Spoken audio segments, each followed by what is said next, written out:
Prime Minister, good morning. Good morning. Can I start by just saying huge respect for the energy that you've applied to this in trying to get the best deal possible for our country. Nobody could have worked harder than you. Can I ask you firstly what plans you have to govern in the event that you win the vote on the 21st of December, given that you will be doing so without the DUP? Well, that is, again, there are a lot of questions which are based on assumptions. We obviously are talking to the DUP as we are talking to other members of Parliament about the vote that will take place on the 11th of December. But nevertheless, you have to plan for the worst-case scenario, and it's highly likely, given the remarks made by Arlene Foster, that you will be facing the future without your confidence and supply partner. No.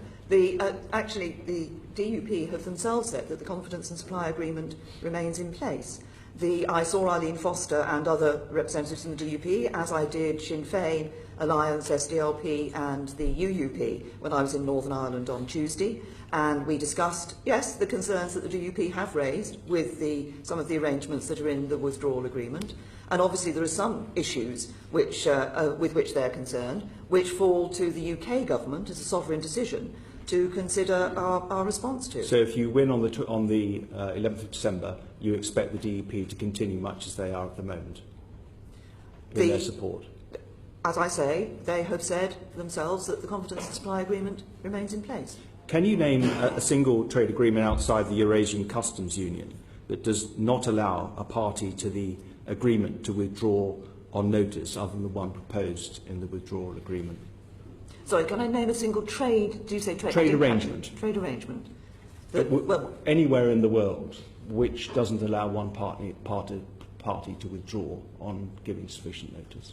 There is, obviously, what we have here in the withdrawal agreement is an agreement which sets out the arrangements for us leaving the European Union, and within that, the backstop, the protocol for Northern Ireland, which ensures that at all stages, if it is the case that the future relationship is not in place, we are able to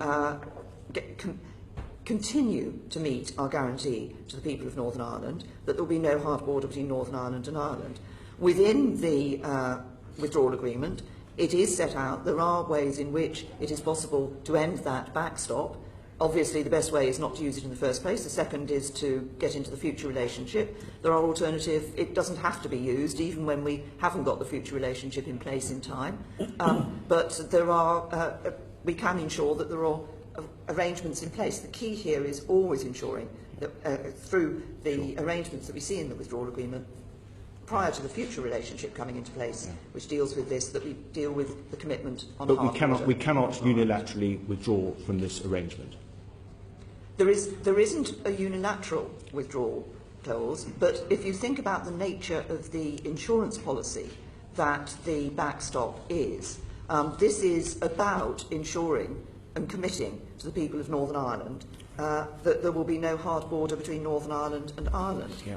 And that means that in the circumstances where the future relationship, which would deal with that, the future relationship is not in place, the question is, what then comes in? As you know, there's what's come to be known as backstop, there's the extension of the IP, there's possibility of alternative arrangements. All of those, clearly, from the withdrawal agreement, would only be temporary. Yes, that's all understood, Prime Minister, and is well laid out. Do you share my worry that the backstop protocol is a bit like a post-war prefab?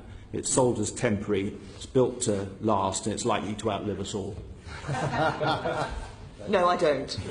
And there are a number of reasons why I don't. First of all, there are many, as you will see, there are a number of references throughout the withdrawal agreement that indicate that this is only temporary.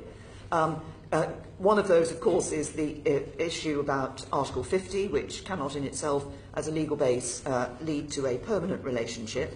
But it is also, it's not just what's in the withdrawal agreement, but actually, if you look at the backstop, neither side thinks that the backstop is a good place to be in. Sure. The United Kingdom is worried about the implications of the backstop, but the European Union is worried about the implications of the backstop as well. Do you think if we don't, for example, in the backstop, if we haven't agreed an agreement for access to fishing waters, which by definition almost certainly wouldn't have been, because the future relation, if you're in the backstop, you haven't got the future relationship, and that agreement would be in the future relationship, then the European Union would have no access to UK waters, fishing waters. You've anticipated my question, because I was going to ask you what you felt about President Macron's comments, because he clearly doesn't agree about the temporary nature of the backstop, or indeed his ability to secure more advantages from the United Kingdom if we came to the point at which we wish to remove ourselves from the arrangement. Well, as I think I said the other day, I think it would be good for President Macron and others to perhaps recall the position that would apply in the backstop, which is the one that I've just set out, which, if there is no agreement on access to waters, and that agreement, of course, is part of the future relationship, the agreement of how we negotiate those access to waters, if that is not in place, which by definition, if you're in the backstop, it wouldn't be, because if it's in the future relationship, you wouldn't be in the backstop if the future relationship was in place, then there would be no access to UK waters. Yeah. Okay, thank you. If you lose on the 11th of December, would you consider going back to the European Union and suggesting that the time limit to the backstop that was being negotiated in the summer and still being talked about in Dublin, for example, might be inserted, which is likely to get it over the line for a number of colleagues and might just about get this through the House of Commons? Do you think that's a possibility if you lose on the 11th of December? Well, there's the temporary nature of the backstop is within the withdrawal agreement. At no stage was there any indication that a set time limit for the backstop could be in the withdrawal agreement. What stops the backstop is the future relationship or alternative arrangements being put in place that enable us to continue to give our guarantee to the people of Northern Ireland for the future, for the no hard border.